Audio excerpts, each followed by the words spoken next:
The bell above the diner door rang with a tired, uneven jingle as the elderly woman stepped outside, careful as if the sound itself might startle her. She moved slowly, one hand holding the door for a moment longer than necessary, the other clutching a small brown paper bag to her chest. The evening air was sharp and cold, biting through her thin wool coat, and she shivered without realizing it.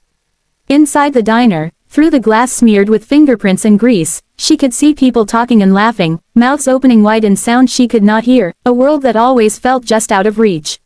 She paused on the sidewalk, uncertain.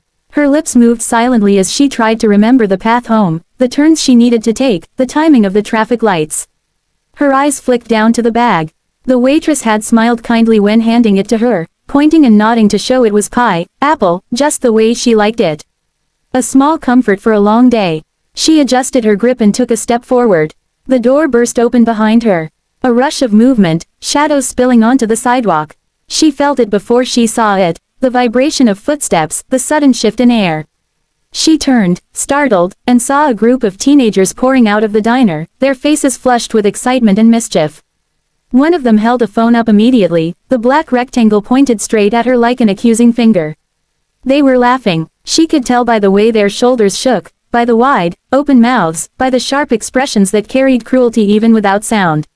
One boy exaggeratedly cupped his hands around his ears and shook his head, pretending not to hear, his grin stretching wide as the others doubled over.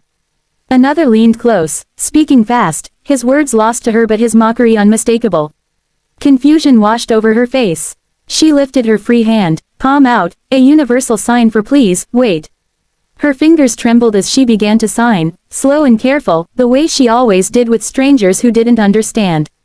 She pointed to her ears, shook her head gently, then gestured toward the street as if to say she was just trying to go home. The phone came closer, too close. She flinched, stepping back. Her heel caught on the uneven pavement, and she stumbled. The paper bag slipped from her grasp and fell to the ground. She crouched instinctively to pick it up, but one of the boys bumped into her shoulder, laughing harder now. The bag crumpled under a careless sneaker. She froze, staring down at it. The smell of warm apple and cinnamon drifted up faintly as she slowly lifted the bag, realizing what had happened. The slice of pie inside was crushed, filling the paper with sticky filling and broken crust. It was such a small thing, so unimportant compared to everything else in her life, but something about it broke through the wall she'd built around herself. Her shoulders sagged. She stood there, holding the ruined pie, her hands shaking. She looked up at the faces around her, at the phones, at the pointing fingers. Her mouth opened as if to speak, but no sound came. Instead, her eyes filled, tears spilling over and tracing lines down her deeply lined cheeks. The boys loved that. They leaned in closer, one of them narrating animatedly, his face lit with excitement as if he were performing for an invisible audience.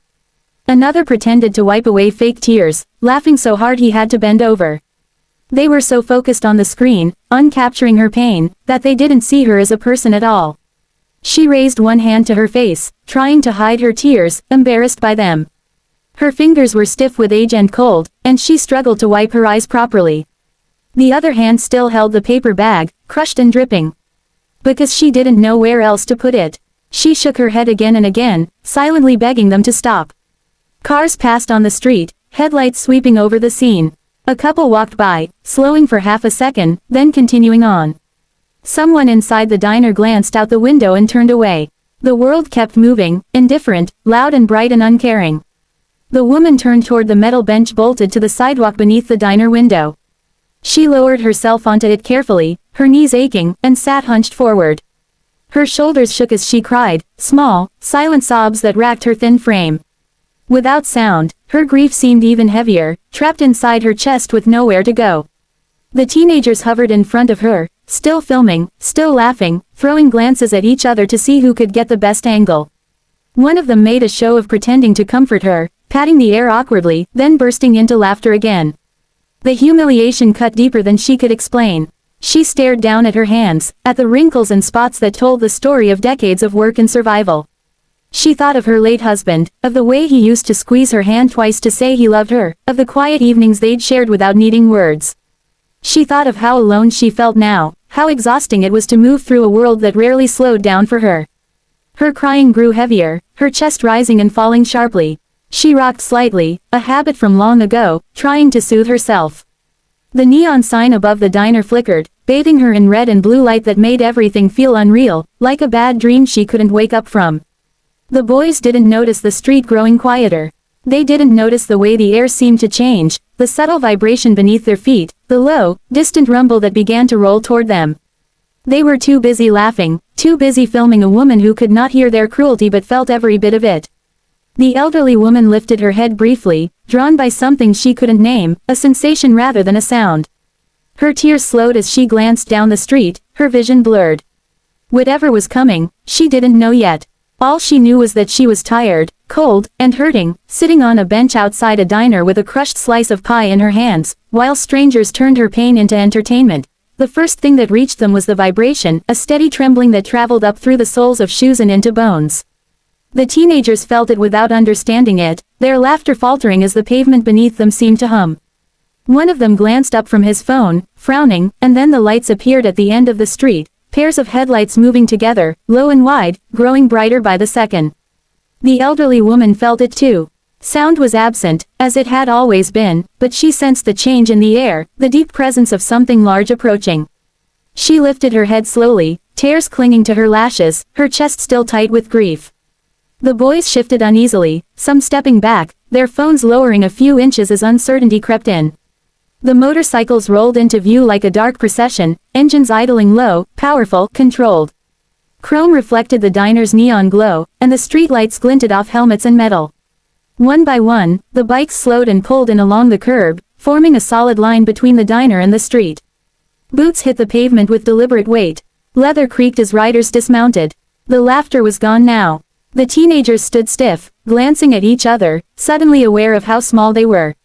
The elderly woman watched, confused and wary, her hands tightening in her lap. She had learned long ago not to expect help. Help often came with conditions, with impatience, or not at all. A tall man with a silver beard removed his helmet and set it carefully on his bike. His face was weathered, eyes sharp but not unkind. He took in the scene in a single glance. The woman hunched on the bench, her tear-streaked face, the crumpled bag in her hands, the phone still half raised. His jaw tightened. He didn't shout. He didn't rush. He walked toward the woman slowly, deliberately, making sure she could see him coming. When he reached her, he crouched down so they were at eye level. He placed one gloved hand over his heart, then lifted his hands and began to sign. The movement caught her attention instantly.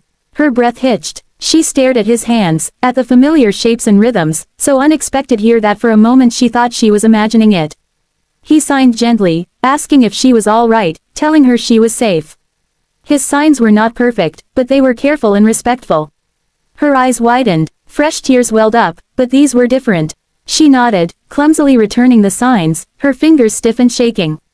She told him she was frightened, that they were laughing at her, that she only wanted to go home. Her shoulders sagged as she finished, the tension draining from her just enough for exhaustion to take its place. Behind them, more bikers moved into position without a word. One large man stood directly between the teenagers and the bench, arms crossed over his chest, his presence solid and unmoving. Another picked up the crushed paper bag that had fallen to the ground, grimacing at the sticky mess inside. He disappeared into the diner and returned moments later with a clean plate holding a fresh slice of apple pie. He set it gently beside the woman, nodding to her with a small smile. Someone else slipped a heavy leather jacket off their shoulders and draped it around her carefully, making sure it didn't startle her. The warmth sank into her bones almost instantly. She clutched it closed with trembling hands, overwhelmed.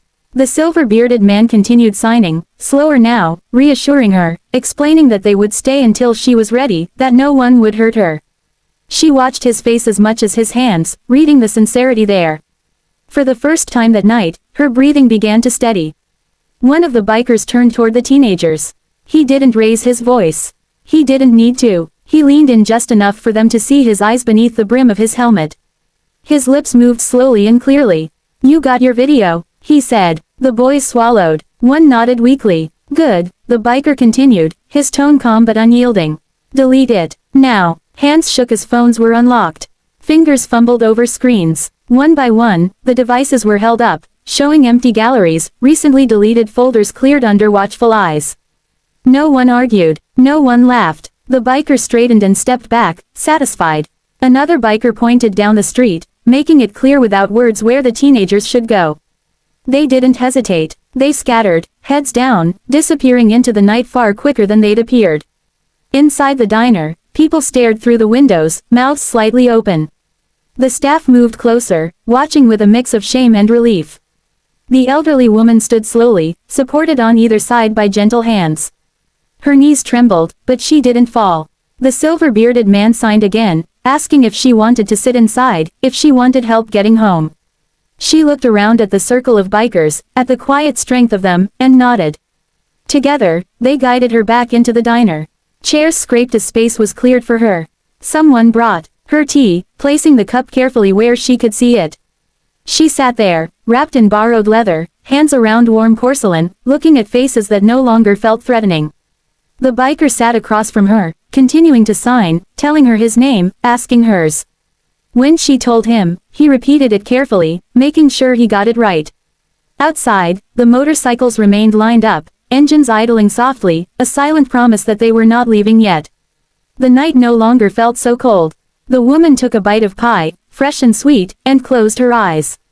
When she opened them, she smiled, small and tentative, but real. For the first time in a long while, she felt seen, not as a joke or a burden, but as a person worth protecting.